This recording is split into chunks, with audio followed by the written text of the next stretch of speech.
นี่เนาะเฮาเวลาเฮาซักปกติเนาะเฮาเปิดขึ้นเนาะเปิดขึ้นเนาะนี่อันนี้ว่าเขาตั้งมาแต่โรงงานเขาแล้วเนาะระบบซักทั่วไปนี่รวมหมด53นาทีเฮาเอาเครื่องใส่เอาแฟบใส่แล้วก็เปิดซักเลย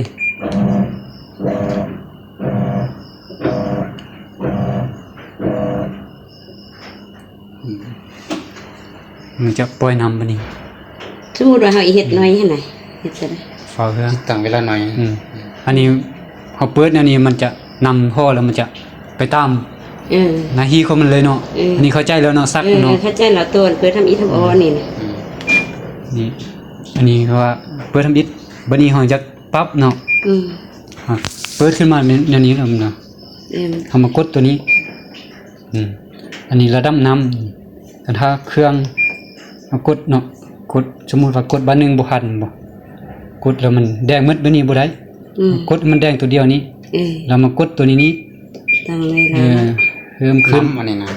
จนมันใส่ระดับจนมันขึ้นคุ้งแล้วมันฮักจะกลับขึ้นมาอยู่1ใส่1ใส่2ก็ได้กันเครื่องน้อยๆแฮ่ๆเฮาก็ใส่1นี้นำจะน้อยเนาะแล้วลงมาตัวนี้นี่เวลาล้างอันนี้นี่ระบบมันให้12นาทีแต่เฮาอยากเพิ่มเนาะนี่2นาทีแต่ว่าใส่18 19นาทีก็กดเพิ่มขึ้น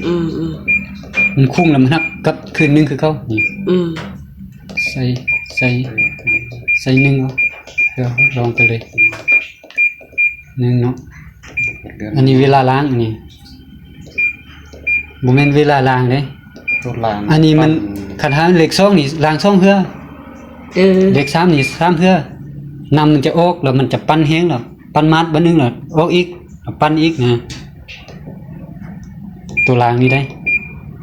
ใส่เหล็ก1นี่มันจะนำเขาเหล็ก1เพื่อใส่เหล็ก1เขานำเขาแล้วมันล้างแล้วมันจะปั้นแล้วมันจะปั้นแฮงเลยเนาะคันถ้าเป็นเหล็ก2แล้วปั้นแล้วมันต้อยนำแล้วนำจะออกอีกแต่มันก็บ่โดนจะเป็นหลัง2เทื่อนะคันถ้าแม่นนางแค่เดียวเนาะแม่นระบบของมันแล้วมัน2เทื่อแต่ก็บ่โดนดอก50ปลายนาที2เทื่อ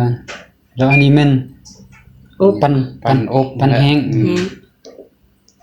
นี่จะใส่7นาทีก็ใส่นี่7นาทีสูงสุด7นาทีปั้นแฮงใส่1ใส่4มันเลือก1 2 3บ่ได้เริ่ม4ไปเลยมันบ่ให้ปั้นน้อยนะให้อบแฮงแล้วก็อันนี้แม่นเฮ็ดได้บ่นี่ระดับน้ำ1ระดับสัก1นาทีเนาะเฮาตั้งไว้แล้วเฮากดขึ้นมันก็ได้เนาะอันนี้น้ำ1อันนี้เวลาสัก1นาที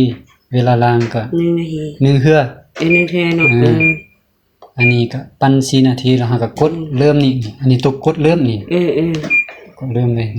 รวมทั้งหมด22นาทีมันบวกกันมียังสิละมาอยู่นี้เนาะหมดรวมกันน่ะเนาะแต่ละ7นาทีมัน22นาทีมันไล่ทำน้ำลงมันลงอะไรให้ใหม่เนี่ยนานหมดเท่านั้น